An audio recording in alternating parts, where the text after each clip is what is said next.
and gentlemen, welcome back to another video. It's Thales Moustache here, and today I'm gonna show you guys Havel, the World Destroyer build. So basically this build right here is 100% focused and melee combat, and as you guys might be aware, there are some bosses and some enemies in this game that cannot be meleeed. But aside from that, this build right here will pretty much destroy anything that crosses its path, because its characteristics are being tanky, having lifesteal, and its damage output is absolutely insane, and by insane I mean hitting over 6,000. So as you guys might be thinking, this build right here is extremely overpowered, and it doesn't even require you to be skilled in this game. As long as you're able to melee the enemy, it's gonna be dead in seconds, and you're gonna be recovering your health by doing that. So without further talking, let's jump straight into the build. So for the weapon, you can use actually any pistol that you like, as long as you can equip the Mantle of Thorns as your mod, because it actually reduces melee damage taken from enemies by 50%, reflecting 200% of that melee damage back to attackers, and it also reduces staggering hit lasting 60 seconds. Basically, this mod right here can be obtained by killing the Gore Fist, which is the pretty first boss of the first dungeon, and as long as you have this active, you're pretty much unstaggerable, and being unstaggerable means you can constantly keep attacking the enemies, regenerate your health back. So basically this makes you unkillable and unstoppable, so it's a must-have. Now for the secondary weapon, we're gonna be using the Ruin because of its unique mod called Undying. What it does is, after charged, if the caster dies, they will be revived with 100% health, and the wielder will also take 10% less damage and be immune to status effects for 10 seconds. So basically, if you have this charged, it acts as a passive effect, and if you die with it, you're gonna be revived instantly, receiving its buffs. So it's a must-have for melee builds because this one truly makes you unkillable. The only way you can die with this active is falling off the maps, and that won't happen very often, so it's really good. Now, the Ruin itself is a pretty good weapon in terms of range and DPS, and I highly suggest you guys give this a try. And if you don't know how to get it, you can get it by killing the Undying King. And for our main weapon, we're gonna be using the World Breaker, which you can get by defeating the Claviger boss at Rome and letting him absorb one of the mobs that he summons during the fight. Now, why use this hammer instead of the other two that actually have more damage? Because this hammer right here is absolutely crazy in terms of crowd control, because if you charge the attacks, it's gonna release a radioactive explosion that deals damage and push enemies back. So it's extremely good for dealing with crowds, and the explosions itself can actually crit, so you can get a huge amount of health back by dealing the explosions on crowds of enemies. So it's really good. I mean, you can use any melee weapon you want with this build right here, but this hammer right here will be the most effective by far. Now for the armor, we're using the Void set, which you can get by completing the Monolith puzzle at Rome. This set right here is the heaviest and tankiest set in the game, as you can see. With the fully upgraded set and a maxed out bark skin trait, we have a total of 510 armor, which is extremely tanky. And the set bonus is whenever you take damage, you're gonna receive a damage buff which stacks up to 3 times for a total of plus 39% more damage for 20 seconds.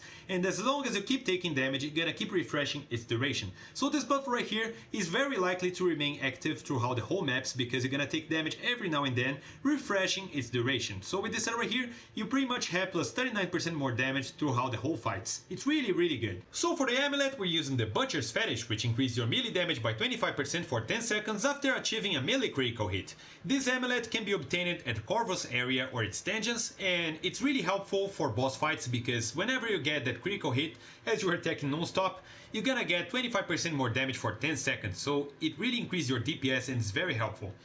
Now for the rings, we're using the Devouring Look, which can also be obtained at Corvus area or its dungeons, and it gives critical hits a 20% chance to deal 300% more damage. So basically this ring right here is what makes your damage skyrocket up to 6k, 7k, something like that. And it's also applied to ranged weapons. So this ring right here is a must-have in pretty much any loadout right now. It's extremely overpowered, and if you don't have this one, you might want to farm for this because it's really worth it. And for the last ring, we're using the Leech Amber, which basically converts 5% of your melee damage back to your HP. So this ring right here can be found at Rome in the first area or its dungeons, and this ring right here is what makes you unkillable. It's what makes you regenerate your health. So whenever you deal damage with your melee weapon, you're gonna be recovering health, and as you can hit up to 5, 6, 7k, you're gonna be recovering 5% of that as your HP. So that can go wrong. So now that we're done with the equipment, let me show you guys the traits that you're using in this build right here. So in order to max out this build right here, you're gonna need a total of at least 180 trait points, which you're gonna spend maxing your vigor so you can get additional 50 health, your Endurance for an additional 50 stamina, your Warrior for an additional 50% more melee damage, your Bark Skin for an additional 25% more armor, your Catalyst for an additional 15% proc chance. Now this is one of the most important traits you have in this build here, because without it your Ring of Devour only has a 5% chance of proccing. With it, it has 20% chance, so it is a must-have. Your Executioner for an additional 20% critical hit chance, your Triage for 100% health regen effectiveness. Now bear in mind that this affects your life steal, so that's why we have this on.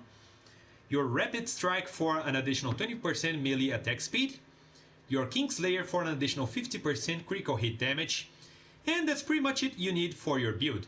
Now, if you want maximum effectiveness for this build here, you might as well want to max out your Spirit trait, so you can have an additional 50% mod power regeneration, and your Arcane Strike, so you can have also an additional 50% melee mod power regeneration. And that's pretty much all you're gonna need for this build here. With a maximum of 220 points, you can basically wreck this game. So that's pretty much it for the build, guys. Now I'm gonna show you guys a small demonstration so you can see how this build actually works in a real fight. So thank you for watching, guys, and now check this out.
It's over.